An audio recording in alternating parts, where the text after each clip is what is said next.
I was in second grade when it happened.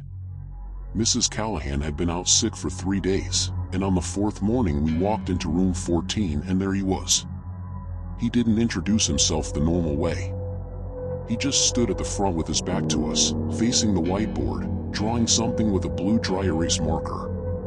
When he finally turned around, the whole class went quiet in that confused, instinctive way kids do when they sense something is deeply wrong but can't name it. He was enormous. Not just fat, there was a kind of swollen, overripe quality to him, like dough left too long under fluorescent lights. Completely bald, shiny enough that the ceiling bulbs reflected in little white stars across his scalp. A black fedora sat on his head anyway, too small, perched like it was trying to escape. His shirt was bright blue and stretched tight across his chest, with the word Spot in big white bubble letters right over his heart, the kind of cheap novelty tee you'd see at a carnival or a long-forgotten meme convention. He smelled like Funyuns and unwashed polyester. "Good morning, little Zoomers," he said. His voice was high and soft, almost sing-song, but it cracked on every third word like he was forcing it through a smile he couldn't quite hold. "I'm Mr. U/Bluey husband for life. You can call me Mr. B." No one laughed. No one even whispered. We were 7. We didn't know what a Reddit username was, but we knew we weren't supposed to say them out loud in class. He spent the first hour making us watch Bluey episodes on the ancient classroom projector. Not 1 or 2, the whole morning block.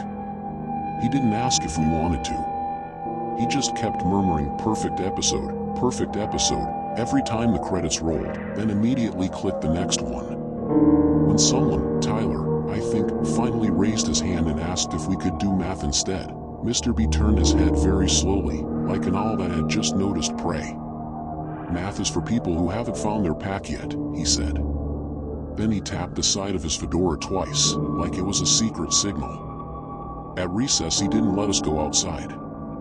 He said the playground was full of bandit-coated Zoomers and that we were safer in here with him. Instead he pulled out his phone, a cracked iPhone 6 with a Bluey pop socket, and started showing us his collection. Hundreds of screenshots. Bluey fan art. Bluey AMVs set to Linkin Park.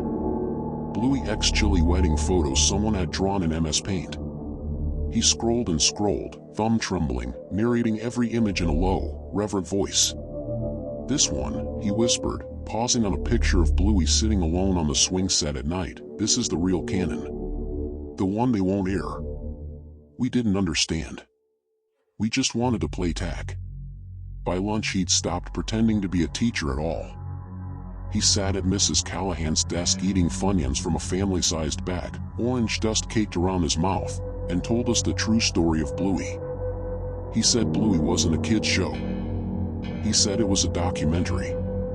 He said he'd driven past their house once, late at night, and seen the lights on in the kitchen even though it was 3 in the morning. He said Chili was awake, standing at the sink, washing the same blue bowl over and over while Bluey and Bingo watched from the hallway with eyes that didn't blink. He leaned forward then, hat tipping, sweat shining on his bare head. "They're still making new episodes," he said. "Right now. In that house." Someone, Lila, started crying. Not loud, just quiet hiccups. Mr. B's face softened for a second. "Don't worry," he told her. "When you see it, you'll understand. You'll prove me right. You'll come back to the subreddit. You'll post your own stories." That was when the door opened. It was Principal Martinez. She took one look at him, at the paused Bluey episode frozen on the screen, at the Funyun dust, at the 23 second graders sitting in perfect silence, and her face went gray. "Everyone out," she said. "Now." We filed into the hallway. Mr. B didn't move. He just sat there smiling, scrolling again, muttering perfect episode, perfect episode. They never told us what happened after that. Mrs. Callahan came back the next day like nothing was wrong. No one mentioned the substitute. When we asked, the grown-ups got tight-lipped and changed the subject. Tyler swore he saw a black fedora sitting on the lost and found shelf a week later, but when he went back it was gone. I'm 31 now. Last month I was doom scrolling at 2 a.m. and I clicked a random bluey thread on Reddit out of some sick nostalgia.